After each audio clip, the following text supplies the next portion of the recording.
Dragi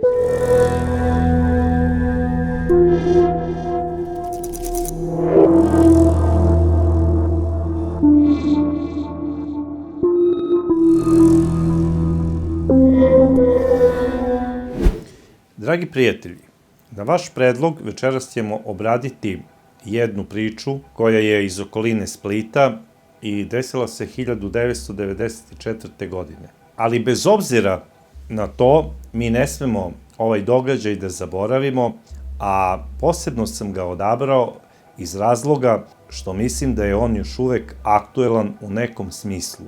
A zašto? Vidjet ćemo kasnije. A šta se zapravo desilo tog 28.5.1994. godine u okolini sela Prgomet? Tog dana na lokalnom putu, vraćajući se sa jedne stočne pijace, vozeći traktor, jedan mladić u prisustvu svoje majke primetio je na cesti telo koje je ležalo pored puta. Zaustavio je traktor i ono što je mogao u prvom trenutku da primeti, da je žensko telo u pitanju, da je bilo obliveno krvlju, bila je odevena u crvene pantalone tamne boje i imala je belu majicu koja je bila faktički više crvena od krvi nego bela. Mladić je odmah otišao do obližnje radnje i zamolio je vlasnika, koji je odmah ustupio fiksni telefon, da bi pozvao hitnu pomoć i policiju. Policija je odmah izašla na lice mesta i ono što je uspela da primeti, da se pored leša, koji je ležao pored bankine puta, nalazi i ženska torbica. Otvorili su torbicu i pronašli su lična dokumenta na ime Marijane Sučević. A ko je bila Marijana Sučević? Marijana Sučević je rođena 1972. godine u opštini Trogir u porodici Sučević. Ona je bila ćerka jedinica. Marijana je u početku bila srećno dete. Međutim, 80. godina dolazi do najezde faktički konobarica iz istočne Evrope, najviše iz bivšeg Sovjetskog saveza, odnosno iz Rusije. Mnogi su tada ostali bez brakova i bez svojih porodica. To nije zaobišlo ni porodicu Sučević. Šta se zapravo desilo? Njen otac je pronašao novu ljubav u jednoj konobarici koja je došla iz Rusije i rešio je da započne novu zajednicu sa njom. Ona se zvala Nataša.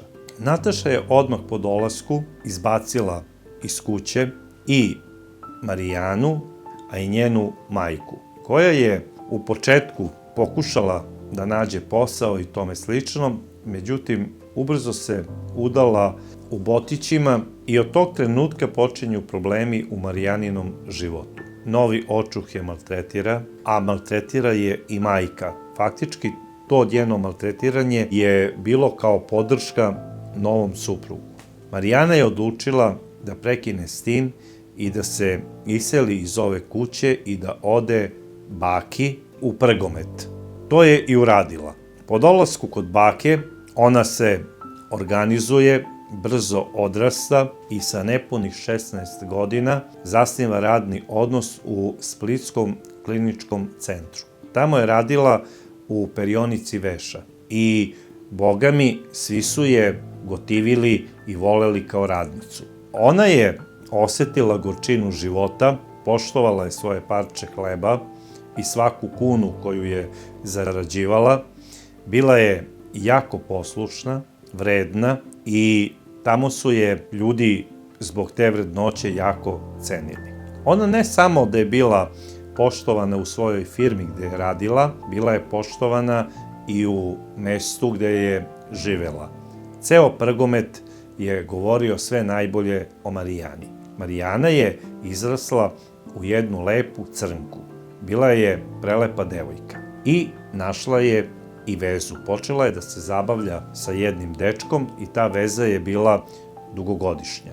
Planirali su i brak. Baka je išla po celom Prgometu i govorila je svima kako je njena unuka jako vredna i poslušna i ona kaže sami je Bog poslao i da se nije doselila kod mene, ja ne znam kako bih živela bez nje. Prosto sada ne bih mogla da zamislim život bez Marijane. A Marijana je naravno isto volela svoj komšiluk, najviše je volela da ide kod svoje komšinice Ljube i isto od nje nije krila svoju sreću u ljubavi i svoje planove. Bez obzira što je Ljuba bila 20 godina starija, ona je nju doživljavala i kao svoju prijateljicu, a i kao svoju maltene ćerku. Ljuba je Marijanu obožavala. Imala je 2 sina. Stariji sin Goran bio je ovako naočit i lep momak, vrlo popularan i omiljen među devojkama u celom kraju.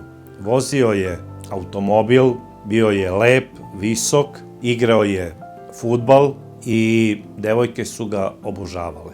A mlađi sin Kristijan bio je potpuno drugačiji. Sušta suprotnost od svog brata. Bio je povučen, nije imao neko veliko društvo, imao je navodno jednog druga iz škole, međutim to druženje najverovatnije se samo svodilo na vreme tih perioda dok traje nastava. Posle toga on se nije družio ni sa kim, čitao je neke čudne knjige, voleo je da gleda američke filmove i bio je opsednut plavušama koje su bile aktuelne u tom periodu na svetskoj modnoj sceni. Pamelom Anderson, Klaudijom Šifer. On inače nije imao devojku, bio je 4 godine mlađi od Marijane i nije pokazivao nikakvo interesovanje za nju, iako je Marijana bila lepa devojka, ali je ona bila crnka. Dešavalo se više puta da Marijana sedi sa njegovom mamom Ljubom u sobi dok piju kafu, on prođe onako pored njih, samo nešto promumla i jedva i da se javi. I njegova mama Ljuba bi samo prokomentarisala, eto on je tako stidljiv, ne znam šta ću s njim. Prosto se pitam kako će on pronaći devojku. I trudeći se da pomogne svom sinu da pronađe neku devojku, ona ga je ubedila da mora da vodi i računa o svom fizičkom izgledu, odnosno da skine kilažu. I ubedila ga je da počne da se bavi trčanjem. I on je navodno svakog dana odlazio na trčanje. A sada da li je trčao, ja to ne znam, ali je uvek tako govorio. U određenom periodu mama, ja idem na trčanje i ona bi bila sva srećna kada on izađe vani da bi se bavio sportom. Inače, Kristijan je batalio školu. On je imao problem u školi što je bio previše introvertan. Zapravo, on ne da se nije interesovao za nastavu, nego jednostavno nije želeo da bude primećen od strane drugih. I kada bi mu nastavnik postavio neko pitanje, on je izbegavao da ustane i da odgovara. Zato što je imao utisak da onda celo odeljenje gleda normalno u njega i on je imao kompleks od toga. I svi su ga zbog toga zadirkivali u školi. A on je išao malo dalje, pa je još i rekao svojoj mami da ima problem jer ga zadirkuju učenici u školi zato što je srpske nacionalnosti. Međutim, to nije bilo tako. Zapravo, ja mislim da je ovaj mladić patio od fiziološke tuposti. A šta je fiziološka tupost? Karakterišu je IQ od 70 do 89, što je zapravo jedna blaga retardacija. I onda nastaju poremećaji u učenju, govoru, pamćenju, čitanju, hormonski problemi, višak kilograma i na kraju fiziološku tupost karakteriše onaj blazirani izraz lica. Nažalost, njegova majka nije htela da prihvati istinu, bile su to one sulude, kancerogene 90. godine, a još uvek stari sistem razmišljanja, da ne kažem patrijarhalni sistem razmišljanja na prostorima cele bivše države su se svodio na to da je moje dete normalno, da to što je malo punije, to ne znači da ima neki hormonski poremećaj, da je njegov IQ normalan, zato što on kući nekada čita po ceo dan knjige i da ga mama Ljuba ne natera na trčanje, on bi proveo dan i noć čitajući knjige i gledajući američke filmove. Tako da je njegova majka Ljuba živela u jednoj zabludi, da njen sin ima normalnu inteligenciju, ali da je jednostavno tako malo stidljiv.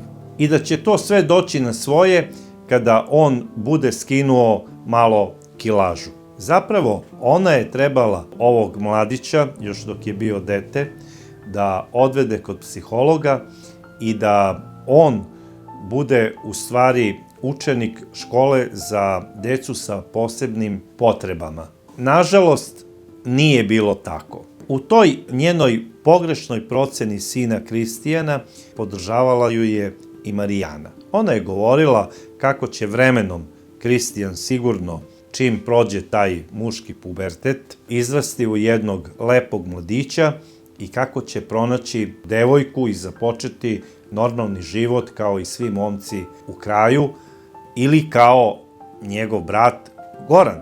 Čak je i Marijana umela u prolazu da mu ponekad kaže neku ohrabrujuću reč. U smislu, Kristijane, bravo, napreduješ, vidim da si smršao malo, samo tako nastavi i naći će se neka cura za tebe. Ali ona tada nije ni shvatala da sa tim pozdravima upućenim njemu faktički samu sebe dovodi u smrtnu opasnost. To je bio kao hod po živom pesku, ali ona to nije znala. Ona je bila preokupirana svojom vezom, koja je bila dugogodišnja, gde je bila već najavljena i veridba, i ona je živela samo za trenutak kada će ona i njen momak objaviti zvanično veridbu na dan Velike Gospojine. I naporno je radila i štedela je svaku kunu, jer je želela da kupi venčanicu iz svojih snova i da na dan venčanja izgleda kao princeza iz bajke. I odlazak na posao je doživljavala kao nešto što je njoj činilo najveće zadovoljstvo. I te zadnje nedelje maja meseca 1994. godine ona je radila drugu smenu. Znači, od ponedeljka do petka trebala je da radi od 14 časova do 20 uveče. I tako je i radila. I došao je i petak 27. maj, ona odlazi na posao u kliničko-bolnički centar Split, gde je, znači, radila kao pralja, radi do 20 časova, pozdravlja se sa svojim koleginicama i odlazi na autobus da bi što pre stigla kući kod svoje bake. Tačno u 21 čas silazi na autobusko stajalište koje je udaljeno 1,5 km od njene kuće. Već je pao onako mrak i ona kreće putem, odnosno cestom, ka svojoj kući. Sleđa joj dolazi jedan automobil kojim je upravljao jedan poznanik iz sela i on joj je ponudio da je poveze ka njenoj kući, jer je to njemu bilo usput i da joj faktički skrati put. I ona je to i prihvatila. Sela je, znači, na mesto suvozača i on joj je tačno ostavio do mesta odakle se ona sa glavnog puta treba kretati nekih posle 300 metara do svoje kuće. I ona po izlasku kreće tim putićem, odnosno putem ka svojoj kući, odnosno ka kući svoje bake, koji je, doduše, u tom periodu dosta mračan, ali njoj dobro poznat. I ona se nije plašila ničega, jer nije ni imala potrebe. Međutim, od tog trenutka kada je ona izašla u 21:15, znači u 21:10 u stvari, iz automobila, ona je trebala negde najkasnije do 9:30, odnosno do 21:30 da bude u kući svoje bake. I baka sa nestrpljenjem gleda u sat. Međutim, Marijane nema. Došao je i 10, odnosno 22 sata, pa i 11, i baka već prestaje i da se brine, jer je bila ubeđena vikend je, sigurno je sa momkom ostala u Splitu i doći će sutra u toku dana. I kao i po običaju, otišla je ispred ikone Gospe Sinjske i pomolila se za sreću i zdravlje svoje unuke Marijane, da bi potom otišla na spavanje. Nije ni slutila da će ujutru uz kafu posetiti policija i saopštiti joj strašnu vest. Kada je ujutru policija došla u njenu kuću, rekli su joj da treba da pođe sa njima i da odu do kapele u Splitu, gde je odveženo telo za koje se pretpostavlja da je telo njene unuke, kako bi obavila identifikaciju istog. Baka je bila očajna i nije mogla ni da veruje da se to desilo i da je njena unuka ubijena. Međutim, istina je bila upravo takva.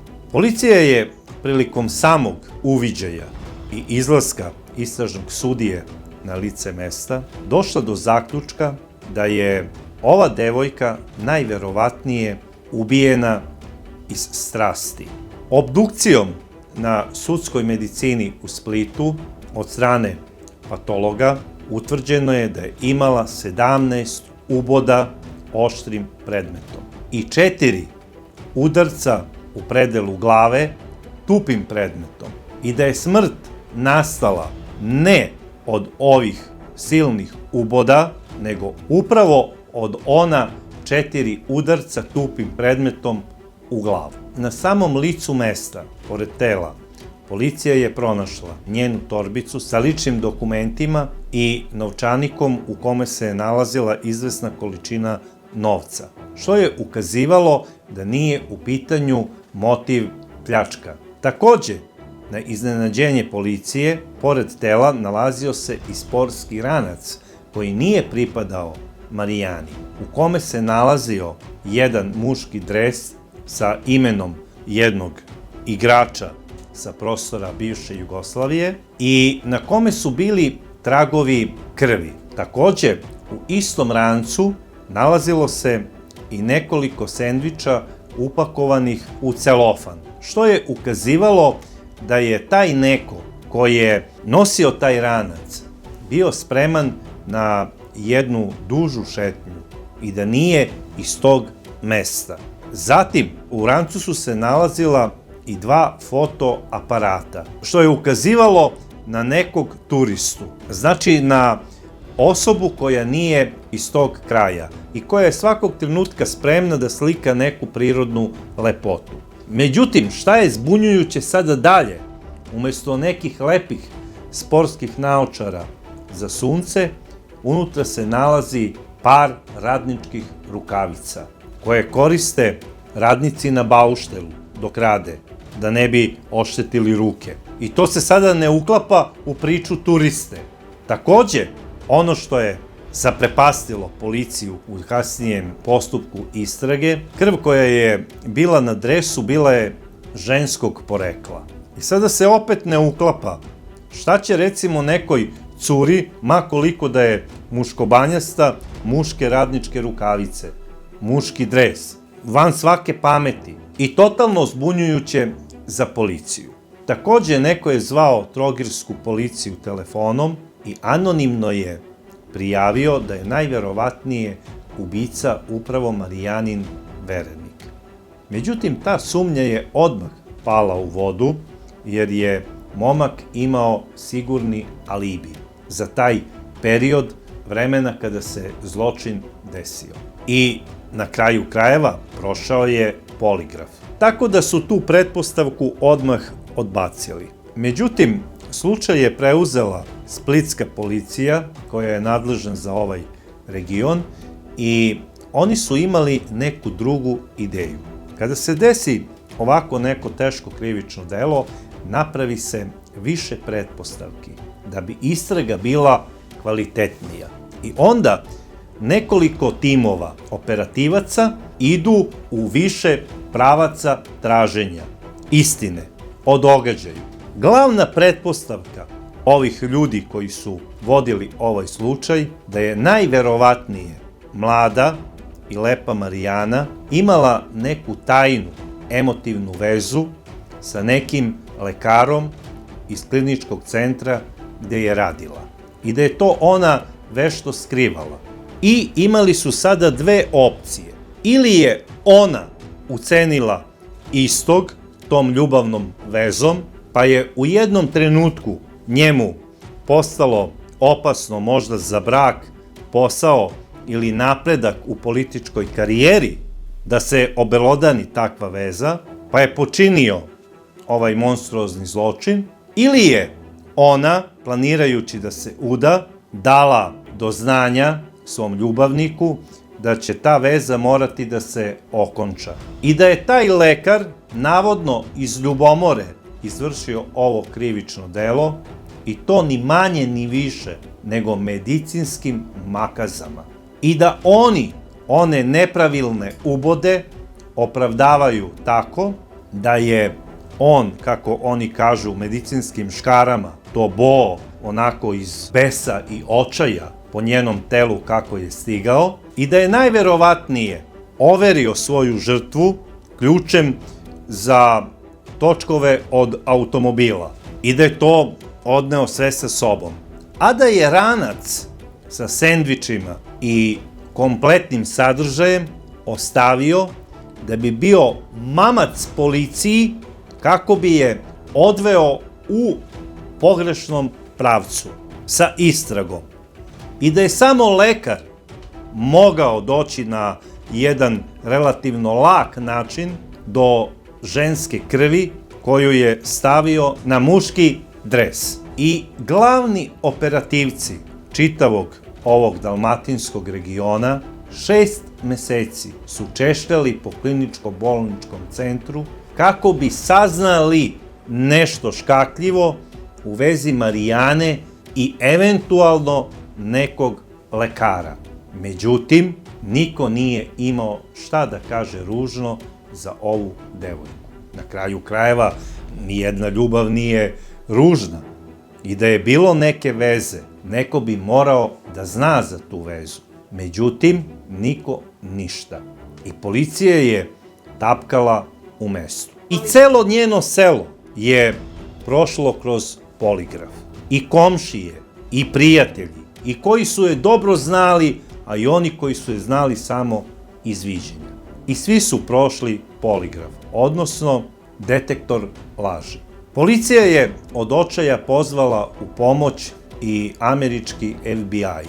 Međutim, oni su ih uputili na poznatog američkog forenzičara Henrya Leea, koji je inače postao slavan u svetskim okvirima tako što je odbranio od sumnje za eventualno ubistvo svoje supruge penzionisanog fudbalera, veliku američku fudbalsku zvezdu O.J. Simpsona. To je bila jedna senzacija onako svetskih razmera, nešto slično kao što je kod nas ovde na Balkanu bilo ubistvo pevačice Jelene Marjanović. Međutim, kada je ovaj poznati svetski stručnjak rekao da će se odazvati na poziv splitske policije i da će lično doći u Split da pogleda šta oni to imaju od materijala, on je posle nedelju dana boravka u Splitu rekao da on nije došao ni do kakvog zaključka, niti eventualne ideje u kom bi pravcu trebala istraga da ide. Ali ih je posavetovao da sačuvaju te iste dokaze za buduću eventualnu DNK analizu koja je u Americi tek bila u najavi. I oni su tako i uradili. I bili su svi očajni. Nisu imali ideju. Sve se vrtelo kao na nekom ringišpilu. Na kraju je svima postala muka od svega. A naravno, javnost je najviše prozivala, i to ne bilo kog, nego prozivali su splitsku policiju. I to su govorili kako su oni gomila nesposobnih ljudi i da skrivaju nekog ko je jako moćan.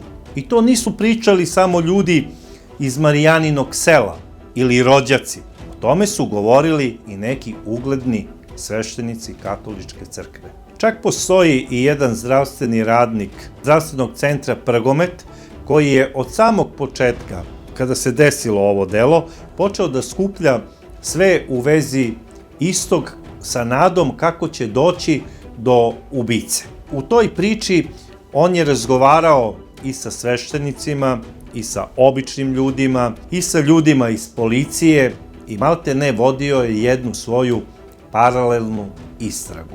Jer je bio ubeđen da iza ovog krivičnog dela stoji neki moćni narkoklan i sin jednog uglednog političara i da se on skriva, tobože iz nekog razloga, od strane policije, da ne bi ugrozio poziciju njegovog oca. I bacao je sve do 2018. godine i drvlje i kamenje na splitsku policiju.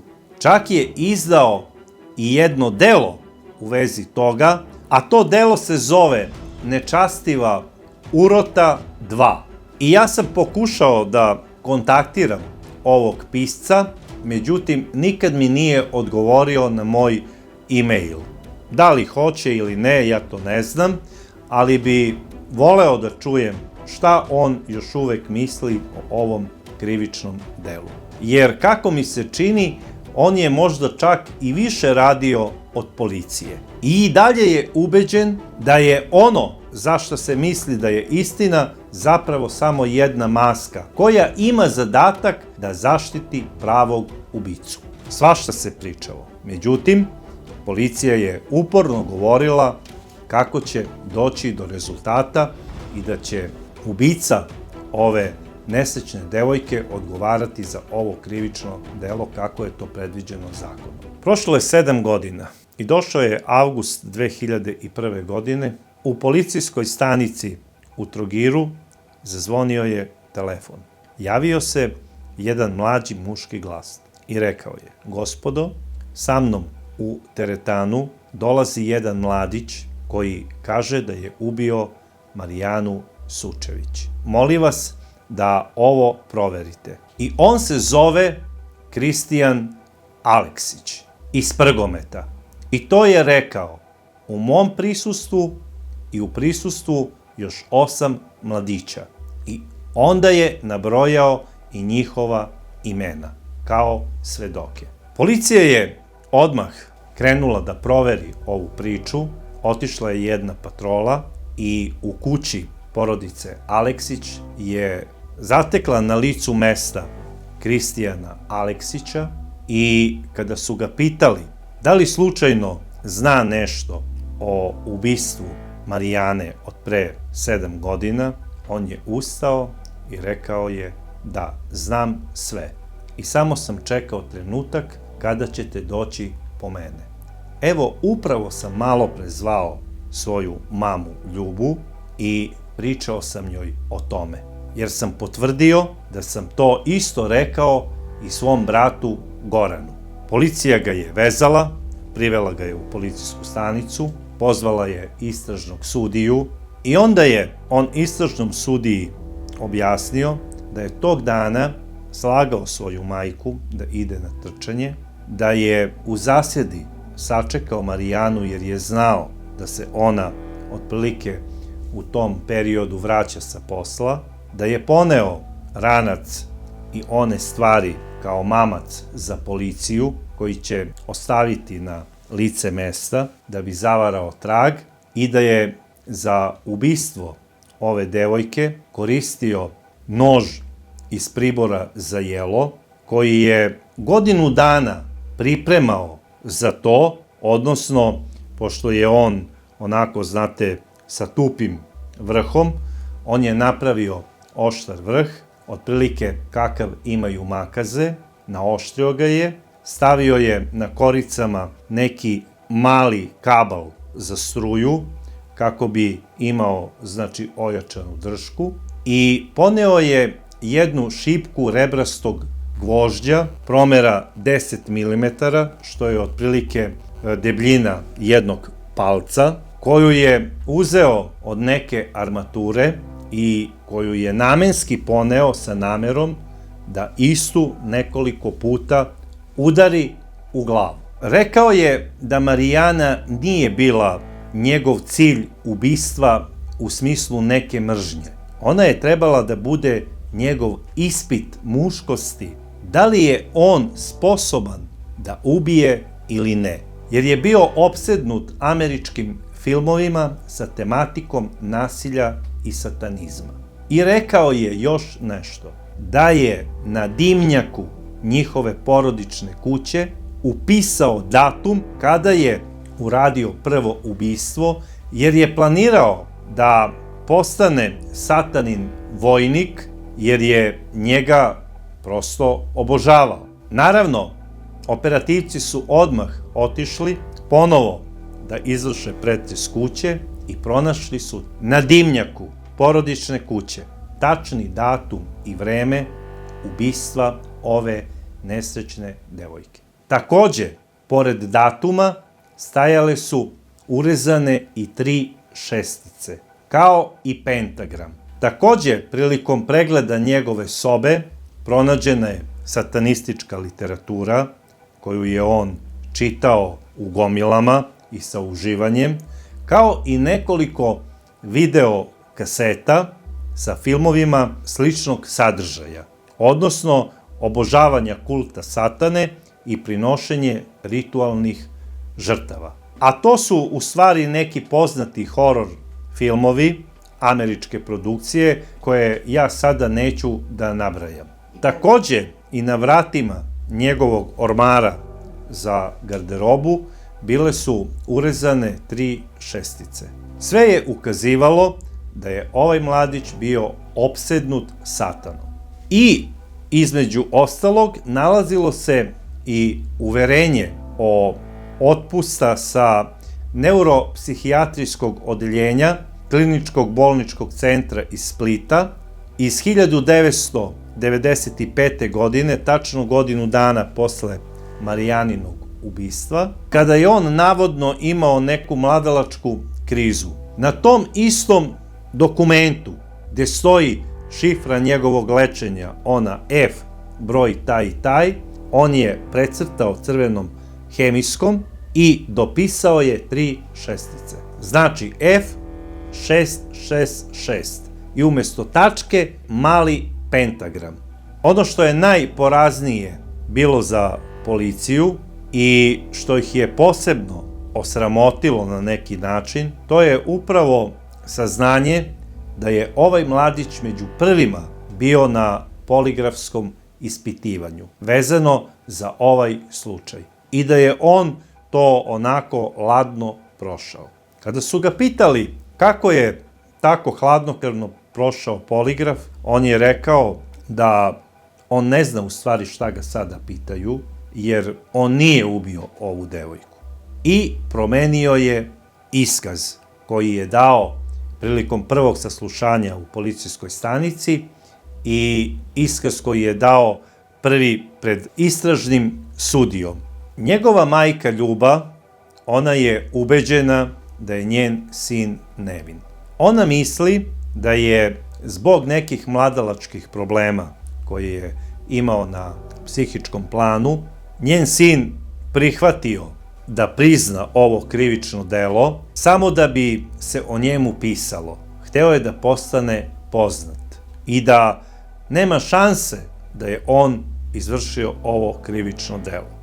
Majka kao majka, ona ima pravo to da misli i ona je bila pozvana kao svedok u vezi ovog slučaja, odnosno pozvana je bila kao svedok na suđenju svom sinu i ona je pod zakletvom rekla da je ubeđena i sigurna da njen sin nije ubica. Na kraju krajeva, to nije govorila samo majka Ljuba pred sudskim većem.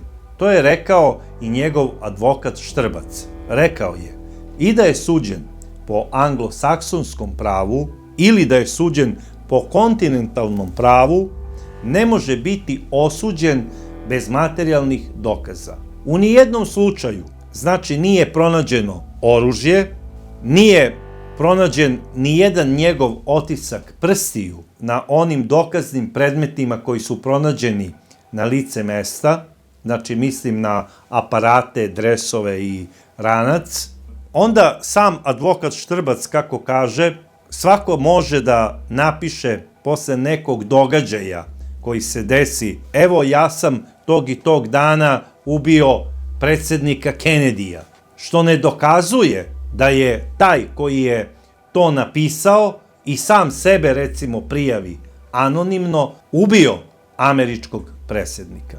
Ima logike, naravno. Međutim, sud je uzeo u obzir priznanje ovog mladića koje je dao kao prvo i doneo je presudu posle 1,5 dana i istog je u prvostepenoj osudio na 12 godina, a u drugostepenom na 14 godina zatvora. Kada mu je izricana presuda, Kristijan se sve vreme okretao kako bi video svoju mamu, da li ga gleda ili ne, jer se strašno bojao mame, šta će ona da kaže u vezi svega ovoga. Takođe, posle izricanja same presude, kada mu je saopštena, znači visina kazne od 14 godina, on je onako, kako bih rekao, nežno, laktom gurnuo sudskog policajca i pitao ga je koliko je sati. On je rekao tačno 5 do 12. On je rekao super, evo ovo će sada da se završi i stižemo na ručak u zatvor u Splitu. Prosto neverovatno. Nekome se izriče decenijska kazna zato što je uzeto u obzir da je u trenutku izvršenja ovaj mladić imao 18 godina i 2 meseca i maksimalnu kaznu koju je mogao da dobije po hrvatskom zakonu, koji je u tom trenutku izvršenja važio, bilo je 15 godina. I on na sve to nema nikakvu emociju, niti reakciju. Čak u jednom trenutku stiče se utisak da on nije ni svestan zašto oni u stvari njega i sude. I ja ne kažem da ovaj mladić nije izvršio ovo krivično delo. Međutim, mislim da je nad njim trebala biti izrečena ne kazna, nego mera obaveznog lečenja u bolnici zatvorenog tipa, koja može trajati i doživotno. Tih 14 godina je prošlo odavno od trenutka izricanja ove presude i nisam siguran da li je hrvatsko pravosuđe ovom mladiću prepisalo obavezno lečenje u bolnici zatvorenog tipa, jer lično mislim da sa njim nešto nije u redu, ali ako vi znate, molim vas, javite mi u vašim komentarima. Takođe vas molim da mi napišete u svojim komentarima vaše mišljenje, da li je Kristijan po vama ubica ili nije i ko bi mogao da stoji iza tog ubistva ako nije on. A mi se vidimo u sledećoj čudnoj priči, a do tada ja vas pozdravljam.